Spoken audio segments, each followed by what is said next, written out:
Hello everyone, this is Edward Zier here, and I'm actually sitting at Parramatta Leagues Club right now, overlooking a beautiful car park with the amazing entrepreneur, business owner and CPA Jim Vass. Say hello to everyone, Jim Vass.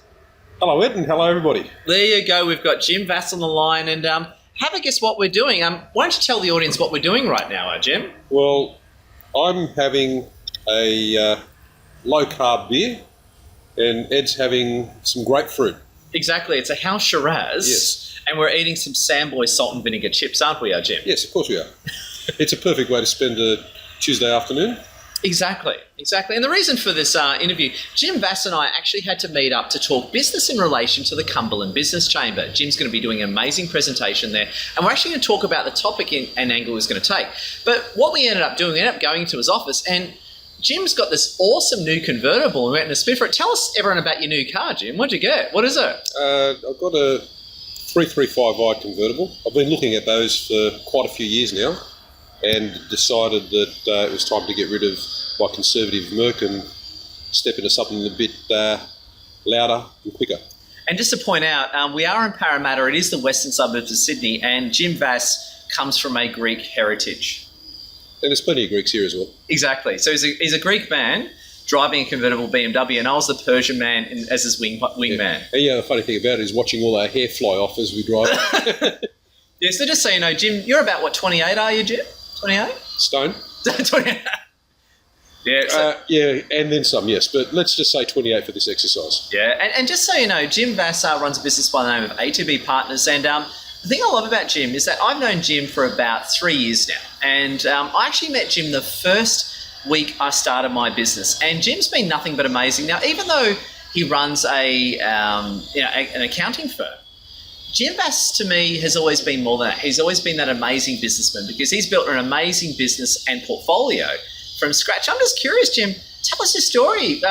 What happened to you? You got out of uni. How did you build such an awesome business and become such a brand name around this part of town? I think it was originally when I'd finished university. I always had a goal in mind that I wanted to own my own business. I didn't want to be an employee, and part of that's also wanting, I suppose, to take some sort of control over your life. If you're going to work hard, you might as well see the benefits of it. And so after 5 years of employment, the time came, as I predicted, that 5 years later I'd open up my own accountancy practice, as I did. So you entered business knowing 5 years later you start your own accounting firm. I entered employment. Entered employment. Yeah. Sorry, my bad. With the intent of starting your own accounting practice. Yeah. That's probably one of the most clearest defined goals that I had in my life. Now, it's interesting because, as you know, I totally screwed up my life at the age of 29, lost everything, fiance walk, violins, cry. And my big mistake, and I'll be straight up, I stayed too long in the workforce. I was too chicken and I didn't get out. Very few people have that tenacity and I think confidence to do that. How come you could do that? How can you, compared to me and some other people, take such a bold move and succeed where most of us get scared? Didn't you get scared at all? Weren't you fearful about the move?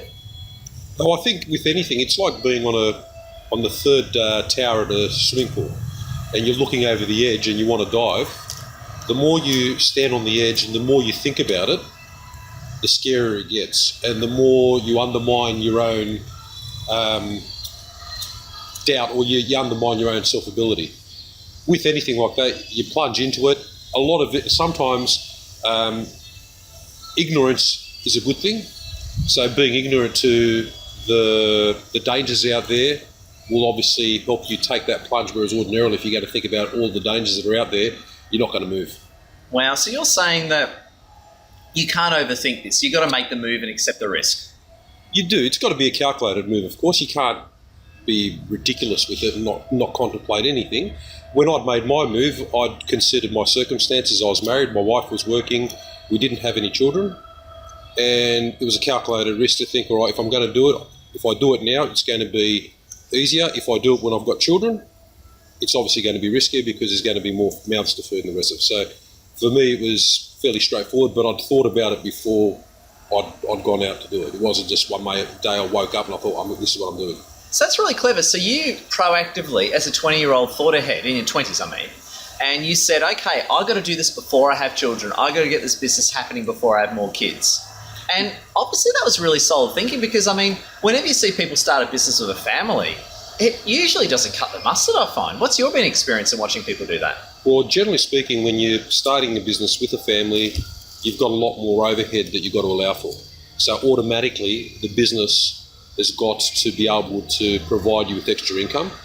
And the other side of the coin, of course, is that a lot of people with families are going to say, well, they have a certain lifestyle established already. They've already got a spending pattern established within their lifestyle. And to get a business that's going to be able to provide for that spending pattern and that lifestyle from the word go is very, very difficult to come by. Wow. And I mean, I understand you do some pretty high-end consultancy work. What do you do every day? I know you've got tons. How many staff have you got? What kind of work do you actually do in your firm these days? Well, our firm's not an overly large one. We've got 11 bodies on the accounting side of the business and 6 bodies on the finance side.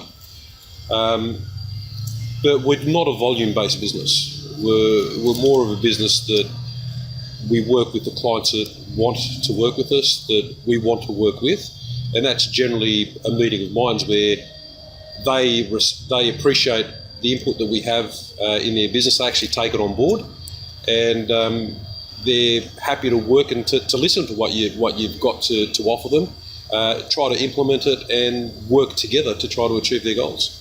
There's too many businesses out there that are concerned with how much is it going to cost me, and more so with counting pennies as opposed to looking at the bigger picture of sort of saying, well, if I'm going to make an investment in my business, and part of an investment is actually having the right people with you from the word dot, as opposed to sort of saying, all right, well, I'm going to try to establish a business, get into all the bad habits, set up systems which don't really work, and then try to get somebody that's going to try to help me out after I've created a problem, and they're going to do it for nothing.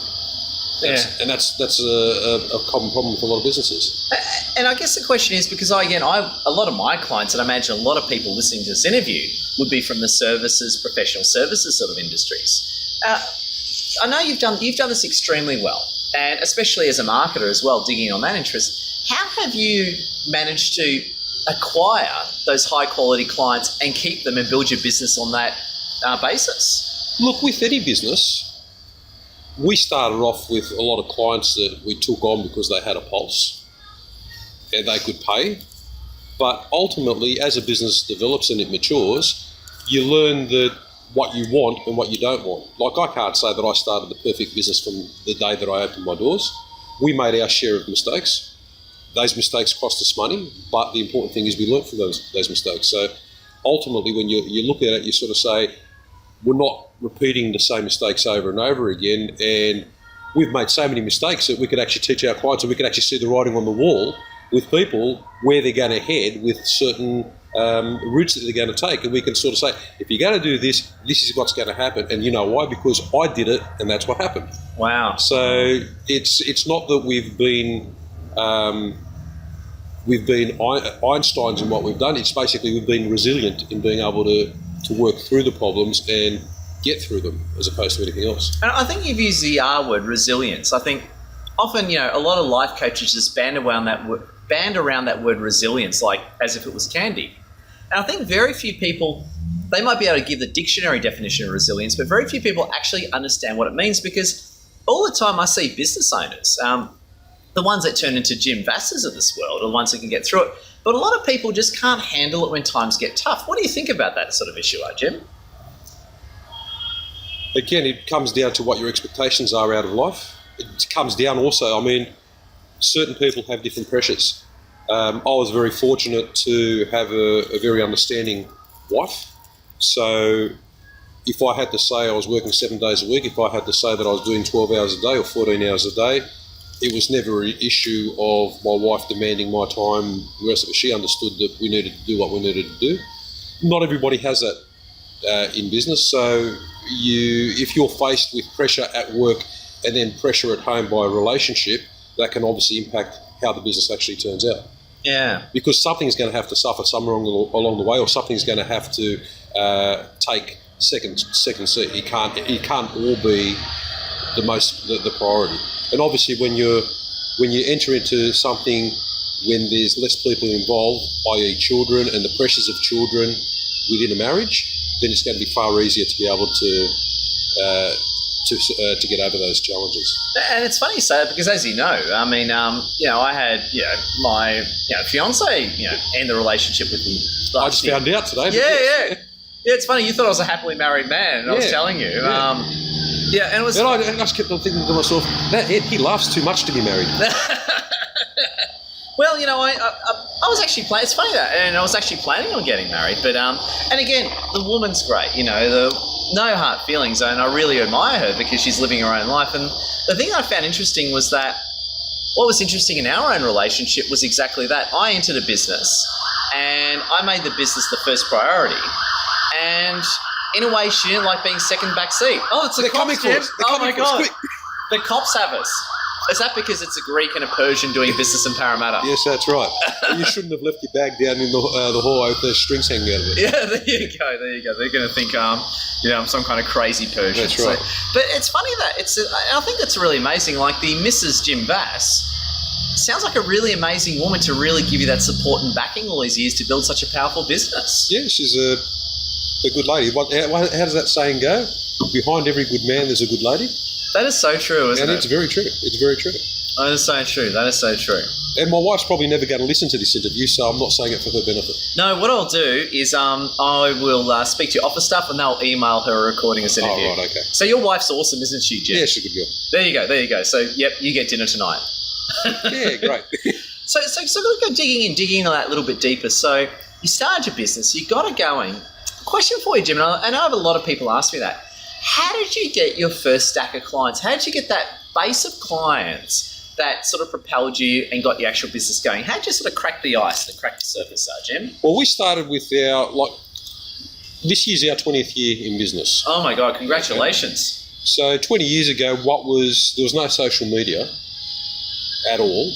And I suppose advertising was far more what you'd consider to be paid advertising. So it was advertise in the local paper, distribute your flyers, word of mouth. It was all of that. So we'd started our business with no clients. We opened up the door with no clients. Wow. Okay. I was the first one to leave full-time occupation, and I had two other business partners, one of them who's still a current business partner, continue working so they wouldn't draw on the business, and they'd come in after work, and we'd sit down together and try to work out a marketing plan, trying to put our computer system together and everything else.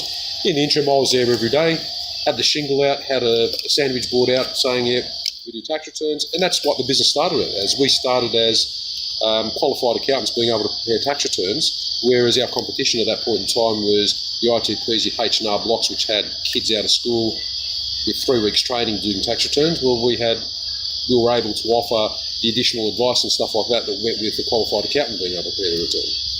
So you opened your business just starting with pure quality. So you started with the quality positioning. Yeah, it was quality positioning. It was a quality proposition at a discounted price.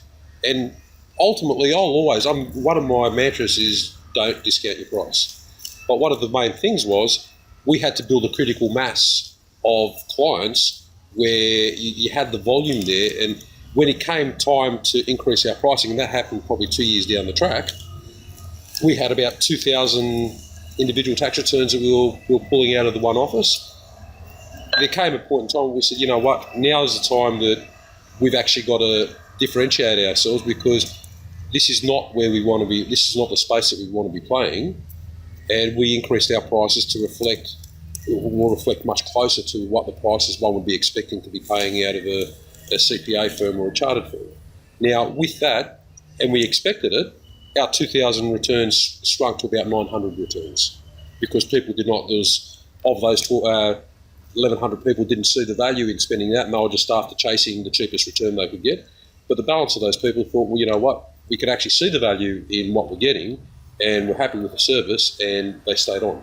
And of those people, many of them went on to acquire businesses, to become business owners, because we'd always look at people as well that were doing as employees, and you could tell those ones that were probably a bit more susceptible to be wanting to become business owners, you'd encourage them along the way and look at sort of, talk to them about where they're working and if there was an opportunity to do an employee buyout of the business and the rest of it. And we had plenty of clients come along those same roads. So question, of the people, of those 2,000, of the people that had those entrepreneurial traits, what were some of them? How could you spot someone that was a potential entrepreneur that would succeed as a business person? They were the guys that were generally asking about not so much as to how to pay less tax, but they were more interested in how they could build their growth, how could they could build wealth. Because too many people in this world concentrate on the savings as opposed to the bigger picture of looking outside of what you're saving to say, well, what can I achieve? So if I'm going to do this, what's going to be what's my ultimate goal and what am I going to achieve by that? So I think if you could say one of the common traits for those people that you'd identify as entrepreneurs is they were the ones that were looking at avenues in ways of improving themselves in their position other than decreasing their tax. So in other words, they weren't just focusing on pinching pennies. They were actually taking a serious, pragmatic, strategic view on how to build a life for themselves. Correct, yeah. And why do you think it is? Why do you... In fact, this is more of a general question. It's not so much a Jim Vass CPA question, but why are so many people out there just focusing on the same old and just interested in pitching pennies and not interested in thinking outside the box? What's your entrepreneurial opinion of that, Jim? I think it's just the way they're brought up.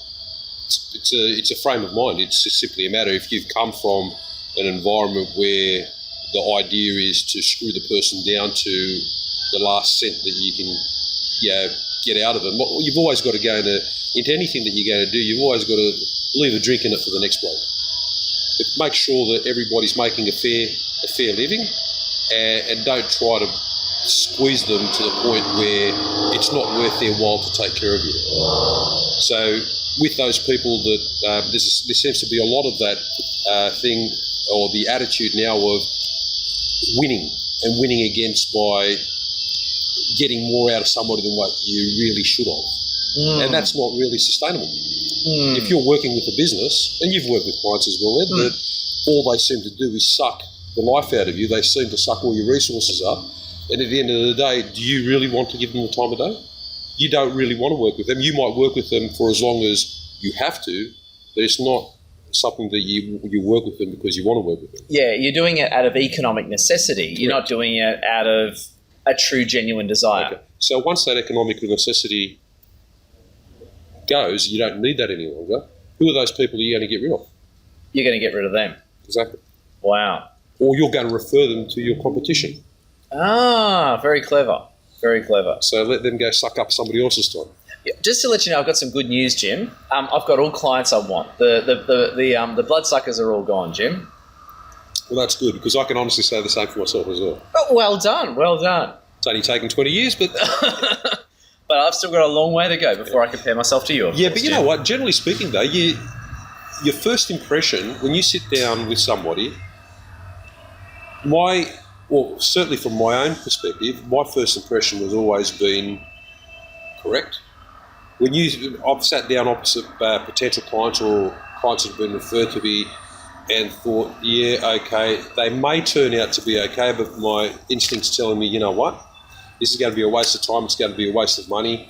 It's going to be another one of those blood-sucking experiences. And generally speaking, that works out.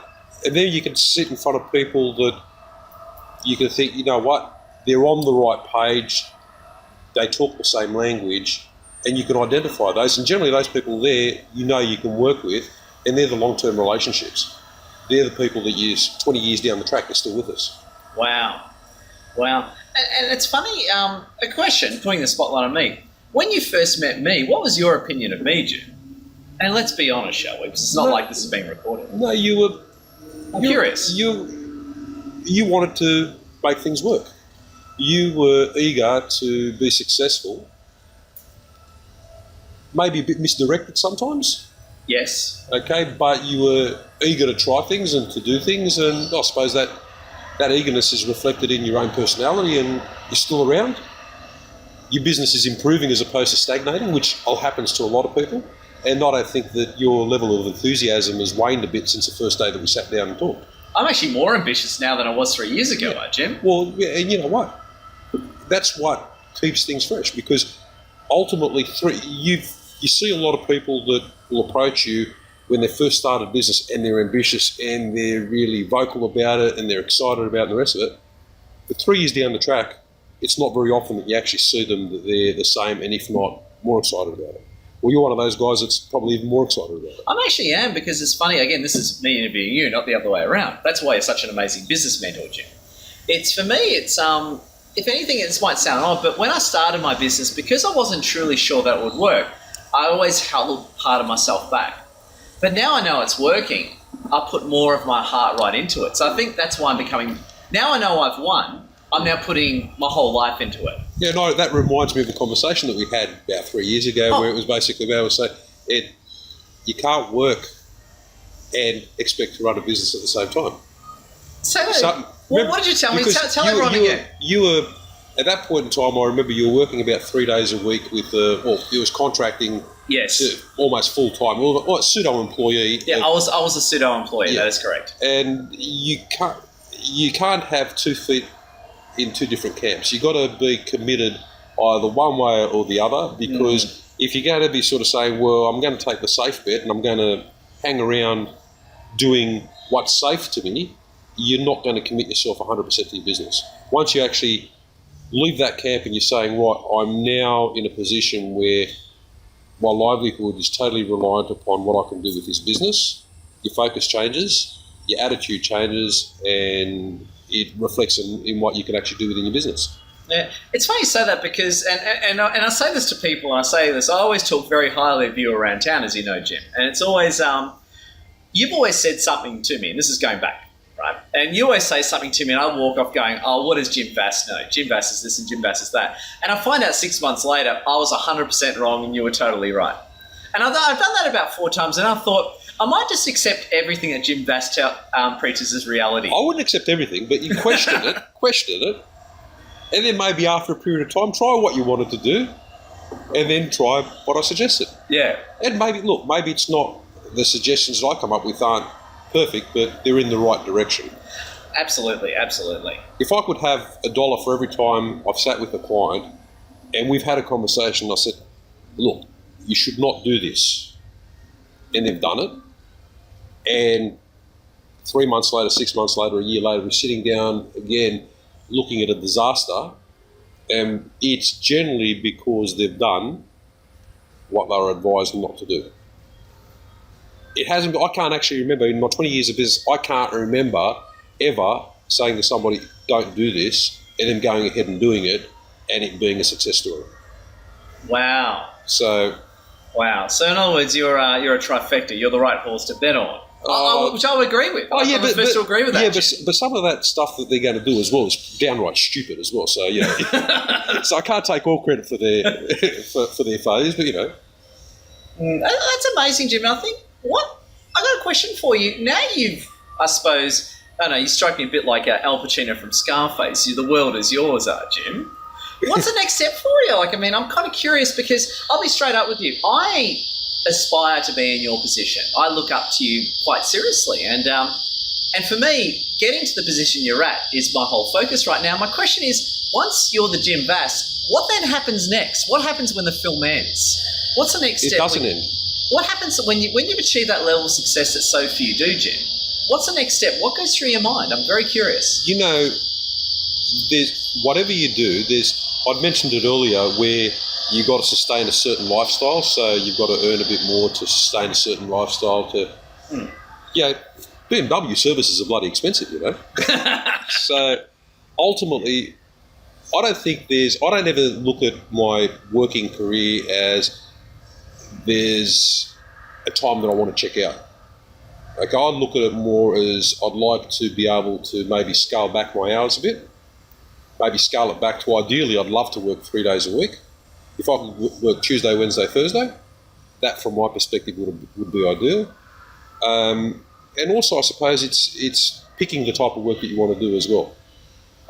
As you move along, you want to get into stuff where you can actually see that there's a huge difference happening within a business, where you can actually see that you're changing not only the business but the business owner's life, and that's what I suppose is becoming more and more rewarding to me. And yeah, well, like I had a meeting last week with some clients, and they're killing it as far as their budgeted figures were. They're really doing well, but the focus has got to be now. We know the business is doing well, but now I'm trying to change the focus away from the business and to the individuals of the business, and to try to actually see what their goals in life are, other than having a successful business, and to see what we can try to do to actually help them achieve their own goals. And that, to me, would be a huge kick, because we know business is, it's got certain things that you've got to do to make it succeed, but if we can actually get them to succeed on a personal goal, that would be a great achievement from my perspective. Wow. That's amazing. I suppose, Jim, that's a very interesting insight. To people who are, let's say, starting off in business, or they're in business and they're a bit stuck, what would be the advice you would give to them? What would you say to people who are starting out, or they've been in business and they're stuck and things aren't necessarily going their way? Try to get some help, because ultimately what happens if you're stuck, you're looking at obstacles as opposed to solutions. There's everywhere you turn, you see an obstacle. Sometimes you've got to accept the fact that you may not be able to see something, or you need to look at something from a different perspective, and that different perspective may come from speaking to you, Ed. It may come from speaking to me. It may come from speaking to a number of other people. But what's important to keep in mind, though, is too many people base a lot of their technical strategies around or off people that they've heard somebody say something in the pub, or a friend of a friend said this. Now, at the end of the day, half the time it's based on a half-truth and ignorance and the rest of it, so you can't base critical decisions on that. It's always good to talk to different people, get different opinions, but when it comes to something that's going to be of a strategic nature, you've got to speak to someone that knows what the hell they're talking about. Wow, that's amazing, Jim. That's really good advice. And I think that, and I was going to ask you as well, and as you know, we've got a few agendas for this interview. You've recently joined the Cumberland Business Chamber, haven't you? I did, yes. I was going to say, what were your motives? Because I noticed that, and in fact, that's where I met you earlier on, besides for networking at Parramatta Business Chamber. I've noticed that you've always been active in business chambers. Why is that, Jim? Look, it's nice to see what other businesses are doing. It's good to network. It's always good to network. Not only for the respect of saying, well, there's a potential for business to come my way, but it's also useful to know who's out there, establish relationships, and actually be able, like, part of being a good accountant or good in business is being the go-to person. So if you've got clients that will come to you as a first port of call to say, hey, look, I've got a problem with this, that they know that I may not be able to help them out, but they also know that I know people. So if I get people coming to me saying, hey, look, I've got this problem, do you know somebody that can help me with? It's good to be able to sort of say, you know what, there's a known quantity that I've spoken to, that I trust, that I can refer you to get the help, that I can actually talk with to make sure that the person's or the client's needs are going to be met, as opposed to that person going and finding somebody out of the yellow pages or the local rag that may not actually meet their requirements. And that's one of the major parts of the networking and the chambers. So the chamber-based networking has given you that network, which has totally enhanced your ability to serve your own clients. Yeah, of course. Of course, I think everybody should view it like that. You can't, with everything, in any business, okay, and in any networking, you've got to look at it as what can you give to somebody as opposed to what you can take. Okay, because those people that attend the networking events, be it a chamber meeting, be it for networking, be it a BNI, that are looking to have an agenda that they want to gain something out of a relationship, they're the relationships that people don't really take to those people. But if you don't really expect anything out of helping somebody, you're just there to help them, that goes far further than expecting something in return. Yeah, and it's funny, as you know, I help run for networking across Sydney, yeah. And we find exactly the same thing. It's just so hard getting into people's heads. Don't go there for a free meal. Go there trying to help people. And I reckon only a slim everyone preaches it, but I think, Jim, only a very, very slim minority actually deep down believe that message. Yeah, I agree with you wholeheartedly. Yeah. And actions always speak louder than words. And ultimately, that's all you can do. You can't say that I'm a giver, not a hunter. Okay? It's simply a matter of your actions will say that. Yeah. Yeah. Well, so Okay. actions speak louder than words, Exactly. right, Jim? And the actions will be not after one meeting, not after two, but it's what actually makes up what a person is. Their consistent pattern of Exactly. behaviour tells you exactly who they are. Exactly. Wow, that's a very good insight, Jim. And going back to Cumberland Chamber, because we actually had a business meeting that turned into an awesome entrepreneur interview. You're actually speaking to a group of people at the Cumberland Business Chamber coming up soon, aren't you, Jim? I am, yes. Now, we have no idea what you're going to talk about, and so it's not like this video is being recorded and transcribed and put up in my blog that's going to be distributed to the whole world, Jim. So we've got a business chamber out in the western suburbs of Sydney, an industrial business chamber. What do you reckon is the right angle, Jim, to really connect with the audience on a deeper level based on your expertise? Look, there's a lot of things that we could talk about. And at this point in time, I hadn't really even considered what I was going to talk about. Because I'm one of those people that can ad-lib very well. I noticed. You're very good. But when you'd ask me to prepare something and prepare some content, I seem to get, I suppose, a bit stifled. So ultimately, obviously we're going to have a topic for our conversation or for our presentation at the chamber meeting. And I think that one of the biggest impacts on a business, and what a lot of businesses don't actually think about, is business people go into business thinking, I want to be in business.